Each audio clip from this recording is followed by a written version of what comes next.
Hey everyone, I decided to do a video sharing with you guys my favorite books. I really like reading and I would love to give book recommendations, so I thought that's what I would do today. I've decided to sit in front of my bookcase because it just sort of fits the theme and I could just reach back and grab a book. So first of all, I would like to share with you guys Sense and Sensibility since it's right here. I'm just gonna go straight through the just alphabetically. My top shelf is classical books and reference, so I have like a Spanish-English dictionary and stuff over there, and my bottom shelf is more young adult novels and more ref. It's just kind of split up that way alphabetically by last name of the author. Anyway, Sense and Sensibility I really liked. I really like Jane Austen's writing. I feel like it is paced at a really good pace, where a lot of people say it's too slow, but I feel like it's very realistic how the characters go through life, and there's problems that they face, but not every day is an event where someone is shot and you have to like lead a revolution, you know what I mean? And I really liked the characters in her books too. The two main characters in the book are sisters, and they differ where there's the older sister who's more like logical and sensible, but she's almost too logical and sensible, and where that runs into problems with like how she feels. And then there's the other sister who is the younger sister, and she is very driven by her heart, but that leads into problems where she just makes a bunch of reckless mistakes. And it was a really good read. This one is a classic, but it's also a very new classic, and it's dystopian, so you can kind of relate it to some young adult books. It is Fahrenheit 451 by Ray Bradbury, and a lot of this book is about censorship of books and media, and it's very much a novel where you follow a character. It makes you think how censorship should be censored, where things shouldn't be censored. Sort of a society that's disengaged with each other. They say Ray Bradbury predicted a lot of the future with what he wrote and what he talked about, where people think things should be censored because it offends them, or how culture is more engaged in at least some parts of culture by choice. People are more engaged with technology and the fictional rather than the people in their lives. The book I actually read this summer. This is Crime and Punishment by Fyodor Dostoevsky, and by that name you're just like, whoa, that's what a name. It was originally written in Russian, but it is an extremely important novel in classic novels, and I obviously read it in English because I can't read Russian, even though that would be pretty cool if I did.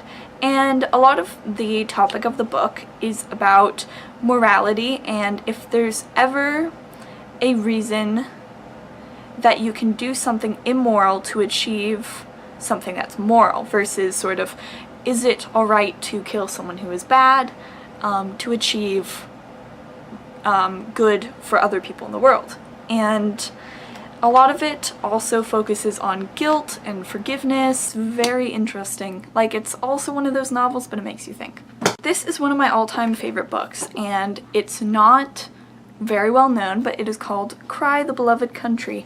And a lot of this novel focuses on forgiveness and discrimination and sort of a period in time in South Africa when there was desegregation, and people were separated by race, and a lot of it was not leading a revolution toward a cause of ending that, but living life in that and wondering if things will get better or change. And I think that was really good, and it was just a really good book and a really good read, and I absolutely love it. I'd say it's one of my favorite books, where I'm sharing with you guys some of my favorite books, but then also, this is one of my top favorites out of all of these. Another one of my favorite books is The Catcher in the Rye by J.D. Salinger. I forget names of authors all the time, and this book explores the thoughts of a teenager with mental illnesses, and I think it's really interesting to explore his thoughts as he just goes about. The book takes place only over a couple days, but we really explore in depth sort of what he's thinking and what he's doing, and sort of see by the way he reacts and what he thinks, you can sort of guess, like, well, what's wrong with this, like, this kid? Why is he that way? Like, why are his relationships that way? Kind of a weird one, because it's out of a book series, like, right in the middle, but it's one of my favorite books, I guess, from that series and of young adult novels of all time is Insurgent. There, it's on camera. Is Insurgent and not Divergent or Allegiant. Why did I forget that name?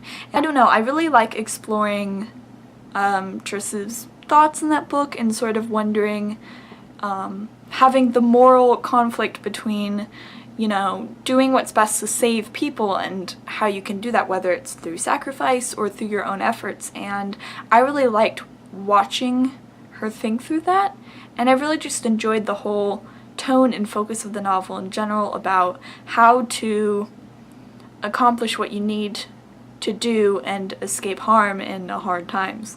These are two books I recently read because I watched the show. It's like a sort of like a mystery drama show, and I knew they were based off of a book based on what they said at the beginning, based on the novel by, and I really came to enjoy them.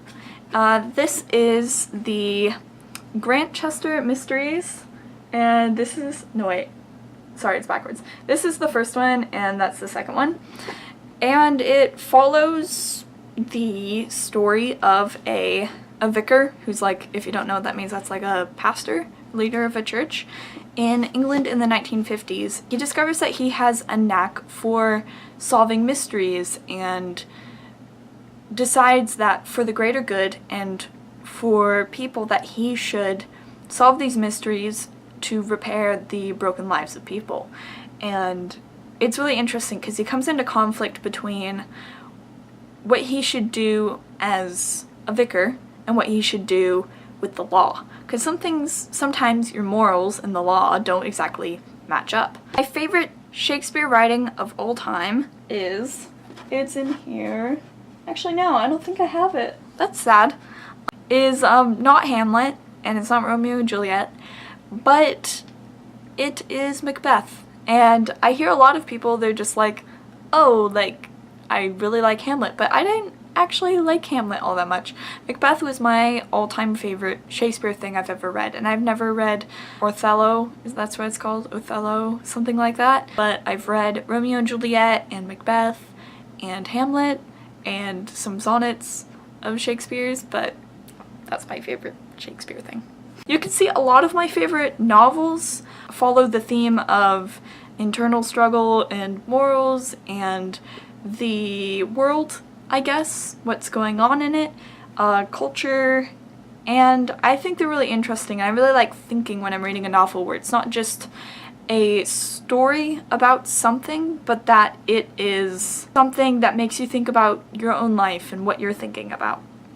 Also, right now, my book I'm gonna hopefully read before I go back to school in September is Brave New World, because I've heard a lot about it. Those are my favorite books, and I hope you guys really enjoyed this video and that you learned something from it, or something about me, or something that you want to read for yourself. And I really suggest all of these books I talked about, but that I know that the genres I like are not necessarily the genres you'll like. So I guess when you don't exactly know what you like, just read different things and you'll kind of see like where you're at and what books you like. So yeah, if you like the same books as me, sort of what I've talked about speaks to you, then I would definitely read any of these books because they're very good. Alright, see you guys later. Bye.